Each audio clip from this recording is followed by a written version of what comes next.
আর পাশাপাশি আমার যেটা রানিং চলছে তুমি যেখানে আমি সেখানে সেটা প্রায় ৮০% কাজ হয়ে গেছে। আর কাজ জানুয়ারি থেকে শুরু শেষ হবে এবং ২০২৫-এর ছবিটা কোনো একটা ভালো সময় এই লাইটটা নামার লাগবে, এই লাইটটা একটু ডাউন করে দিতে বলছিলাম আর কি।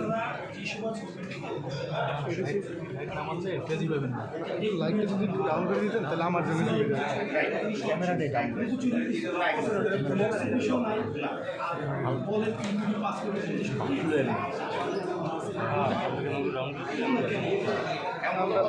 বক্স অফিস করি, আমাদের তো অফিসই নেই, বক্স অফিস তো বড় যেখানে অফিসই নাই সেখানে এইগুলো আসলে বিশ্বাস্য না।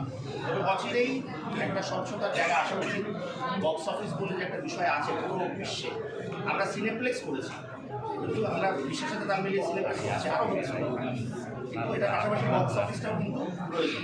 তাতে গিয়ে এই যে সাংবাদিকদের সাথে প্রযোজকদের যে এই জায়গায় একটা ব্যবধান রয়েছে, কারণ সাংবাদিকরা শুনে আসছেন যারা লিখবেন তারা শুনে আসছেন হল মালিকদের কাছ থেকে যে ব্যবসা এত, প্রডিউসার বলছেন ব্যবসা অত, আর্টিস্ট বলছে আমার ছবি সুপারি, ফলে গিয়ে দেখছি দর্শক নেই।